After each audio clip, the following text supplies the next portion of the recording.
Good morning বন্ধুরা, অনেক দিন পর আবার একটা নতুন ব্লগ চ্যানেল নিয়ে চলে এলাম তোমাদের কাছে।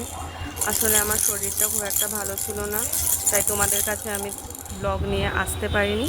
আজকে অনেক দিন পর আবার তোমাদের কাছে একটা ব্লগ চ্যানেল নিয়ে চলে এলাম। দেখো, আজকে আমার মাম্মা উঠে গেছে সকাল সকাল, কত বন্ধুদের নিয়ে খেলতে বসে গেছে। এই এই যা পাবে তাই এখন মুখের মধ্যে দিয়ে দিচ্ছে, দাঁত সুরসুর করছে।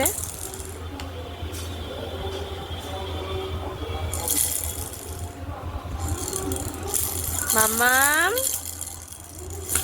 মাম্মাম, বছো এখানে, বছো এখানে, বছো। এ নাও, বল দাও, বল মারো, বল মারো, পা দিয়ে মারো মা, পা দিয়ে, পা দিয়ে, পা দিয়ে বল দাও, পা দিয়ে মারো। এখন মুড নেই। একটা মনে হয় মিনি ব্লগ শেয়ার করা আছে, ওখানে মাম্মাম পা দিয়ে বল দিচ্ছে। এখন মুড নেই, সকালবেলা একটু আগে ঘুম থেকে উঠেছে, এখন নিজে নিজেই খেলছে। আজকে আমাদের বাড়িতে এই যে এগুলোকে কি মাছ বলে জানো, রুই মাছ না কাতলা মাছ? কাতলা। ও, কাতলা মাছ।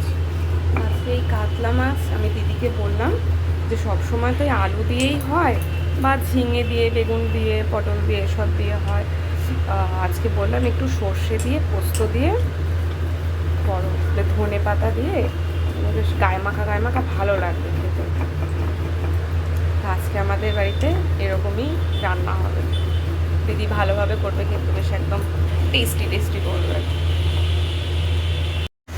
এই দেখো আমাদের রেডি রান্না। দিদি এটার নাম কি? সর্ষে পোস্ত কাতলা। এটা হচ্ছে পটল দিয়ে আলু দিয়ে মাছ রান্না করেছে এটা দিদি, তোমাদের দাদার জন্য কম তেলে পাতলা ঝোল। আমাদের দাদা তেল ছাড়া রান্না খায়, আর আমি খাই তেল, মশলা, ঝাল, সব কিছু। তাই জন্য দিদিকে বলেছি আমাদেরটা এরকমভাবে রান্না করতে, আর দাদারটা যা রান্না করেছে করেছে। আমি বানাবো, এটা হচ্ছে সুজির কেক। তো দোকান দিয়ে সবাই কিনে দেয় কেকটা, আশা করি সবারই ভালো লাগে। বানাই, আজকে ফার্স্ট টাইম আমি বানাবো, কখনো বাড়িতে ট্রাই কোনোদিনও করিনি। আমি এখানে দিয়েছি 1 কাপ আটা, 1 কাপ সুজি, 1 কাপ চিনি দিয়ে এটাকে ভালো করে মিশিয়ে নেব। তারপর দেবো এখানে বেকিং পাউডার, বেকিং সোডা, এটা দেবো এই চামচের 1 চামচ করে। এটা হচ্ছে বেকিং পাউডার, এটা আমি 1 চামচ দেবো, ব্যাস, আর দেবো না, একটুখানি দিই।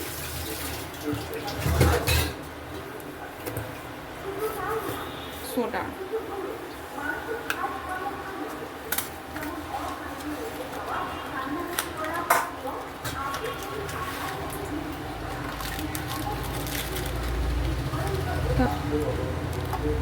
এটাও আমি 1 চামচই দেবো।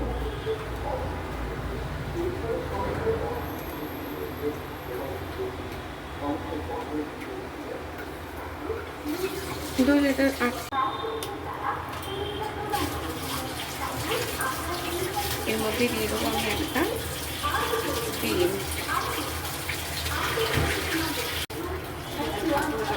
আমি 1 চামচ ভ্যানিলা ফ্লেভার, এটা 1 চামচ দিলেই বেশি লাগে না।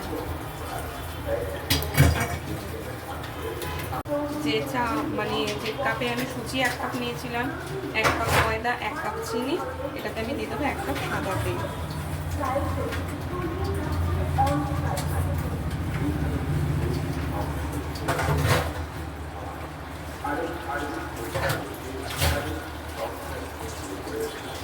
এখানে আমি, তোমরা এখানে জলের বদলে দুধও দিতে পারো, জলও দিতে পারো, নর্মাল টেম্পারেচার।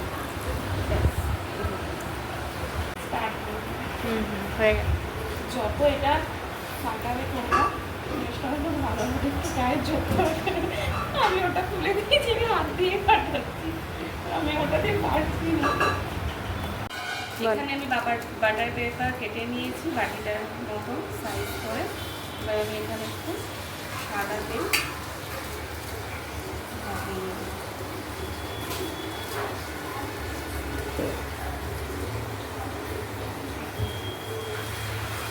সাদা তেলটা লাগলেই হবে, তাহলে আমি যখন কেকটা করবো খুব সুন্দরভাবে কেকটা বেরো আসবে আর কেকের গায়ে ফুলবে না।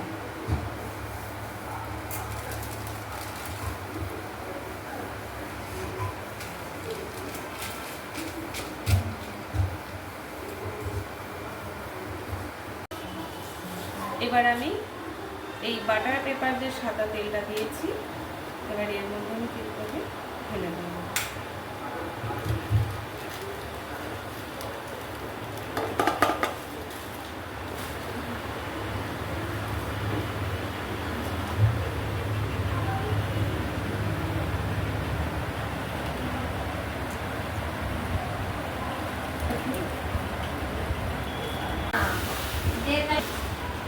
এবার আমি এখানে কিছুটা কাজু বাদাম কিশমিশ দিয়ে দেবো।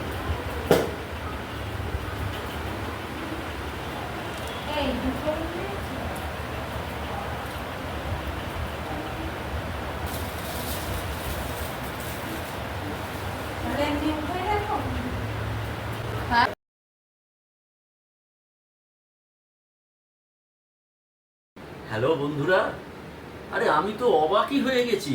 আমি এই মাত্র অফিস থেকে ফিরলাম আর দেখি আমার মিসেস একটা সুন্দর কেক বানিয়েছে। এই কেক বানানোর রেসিপি আমাকে বলেনি, কিভাবে বানালো, কেমন করে বানালো। আপনারাও বানাতে পারেন। কিভাবে বানিয়েছে সেটা ওর মুখ থেকে পরে আপনারা শুনে নেবেন। কিন্তু এই কেক দেখে আমার তো আর লোভ সামলাতে পারছি না। কি সুন্দর বানিয়েছে, আজকে প্রথম বানালো সে। আমি তো অবাক হয়ে গেছি। আমাকে বলছে তোমাকে একটা সারপ্রাইজ দেবো। কি সারপ্রাইজ দেখি। আরে বাবা, যেমন দোকানের কেক হয় ঠিক তেমনি কেক। নিশ্চয়ই খেতে সুন্দর হয়েছে। আমরা সবাই মিলে এখন এইটাকে কাটবো এবং সবাই মিলে একটু একটু করে খাবো।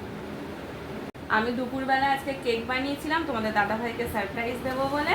এখন কেকটা কাটা হবে। খালি আমার মেয়ের অবস্থা দেখো, আমি ধরি না হলে কেকটা ও ধরতে পারবে না। তুমি কেকটা কাটো।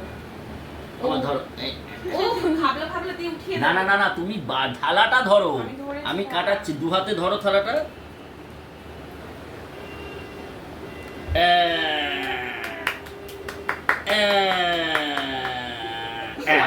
এই তো কাটা হয়ে গেছে।